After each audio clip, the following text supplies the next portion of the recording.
What if the story of our prehistoric ancestors isn't just about survival, strength, or conquest?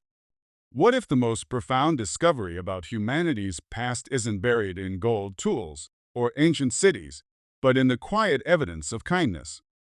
For centuries, we've pictured early humans and their relatives as tough survivors, locked in a brutal struggle where only the strongest thrived. But what if this view misses something essential, something that makes us truly human? Could our ancestors, living in a world of scarce resources and constant danger, have cared for those who couldn't fend for themselves?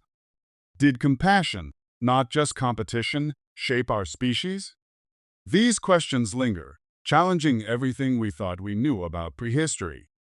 Recent scientific breakthroughs offer answers, revealing a story of care that stretches back tens of thousands of years, hidden in ancient bones and DNA. Imagine a world where survival demanded constant movement, hunting, and gathering under harsh conditions. How could a child with significant challenges, perhaps unable to walk steadily or hear danger, thrive in such a world? Wouldn't they be left behind in a society driven by necessity? These are the mysteries that archaeologists and geneticists are unraveling, using tools that let us peer into the past like never before. What they found challenges our assumptions and raises new questions. How did prehistoric communities support their most vulnerable? Why did they invest time and effort in those who couldn't contribute in obvious ways? The answers lie in a revolutionary blend of science and storytelling, where ancient DNA and careful excavations reveal a truth as old as humanity itself. The key to unlocking these mysteries is a leap in scientific innovation. Ancient DNA analysis.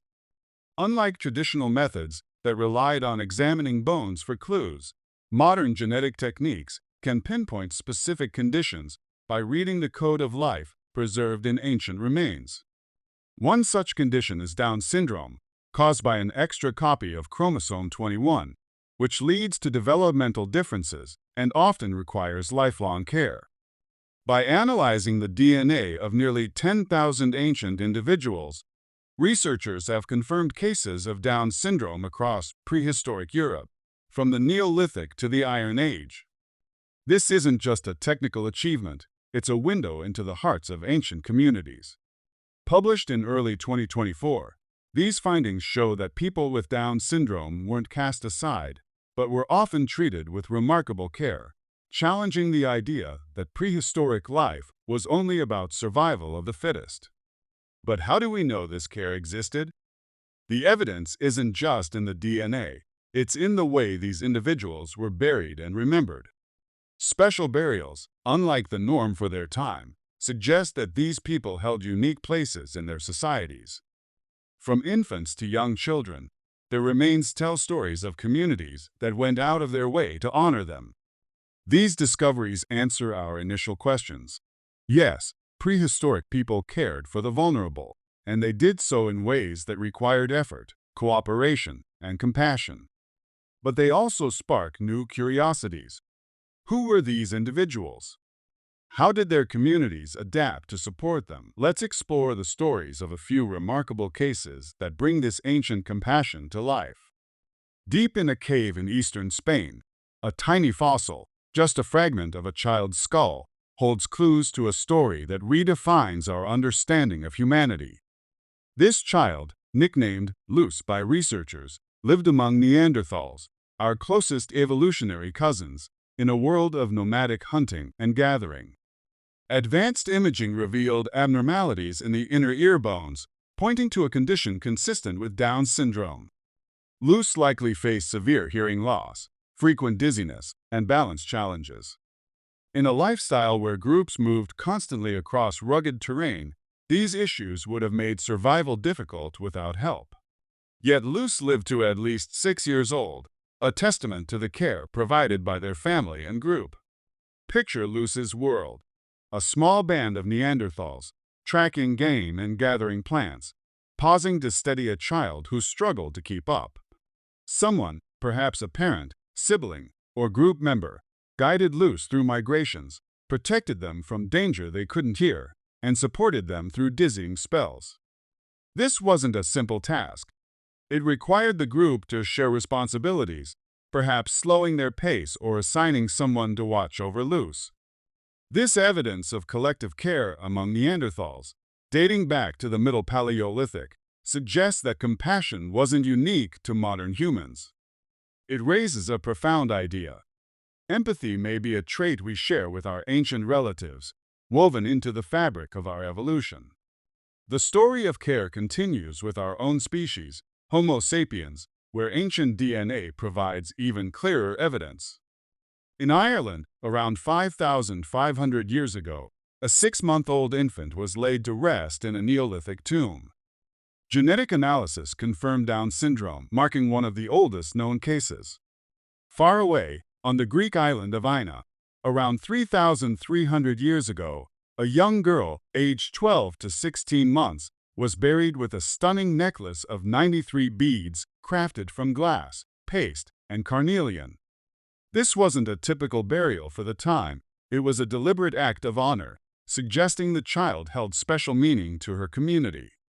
In Iron Age Spain, from 2,800 to 2,500 years ago, archaeologists uncovered even more striking evidence.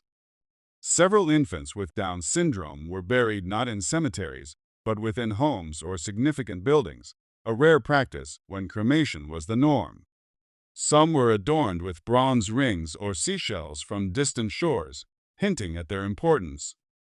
These burials, spanning different cultures and eras, show a pattern. People with Down syndrome were often given special treatment, their lives and deaths marked with care and respect. These findings answer our earlier questions about whether vulnerable individuals were valued. They clearly were. But they also invite us to wonder, why these special burials? What did these children mean to their communities? The care shown to individuals with Down syndrome wasn't an isolated phenomenon. Other discoveries reveal prehistoric communities supporting people with conditions like dwarfism, hydrocephalus, or spinal deformities. For example, a young adult with severe dwarfism in Italy, around 11,000 years ago, survived to their late teens, likely with significant group support. In Israel, a child with hydrocephalus, dating back 95,000 years, lived to about 3 years old, suggesting ongoing care from family and community. These cases, like those of Down syndrome, show that prehistoric groups invested in individuals who required extra support, often from birth, without expecting them to contribute in traditional ways. This pattern of care raises fascinating questions. How did small, mobile groups manage the extra demands of supporting vulnerable members? Did they develop specific roles or routines to ensure their inclusion? While we don't have all the answers, the evidence points to a level of cooperation that extended beyond immediate families, involving entire communities. This challenges the idea that prehistoric life was solely about competition and survival, suggesting instead that empathy and shared responsibility were key to human success. Every discovery opens new questions. Why do we see a cluster of Down syndrome cases in Iron Age Spain? Is it due to better preservation, more excavations, or a higher prevalence of the condition? Most known cases involve infants or young children. Could adults with Down syndrome have lived longer, their remains waiting to be found? How did daily life adapt to include those with significant needs? Did these individuals have specific roles or symbolic importance in their societies?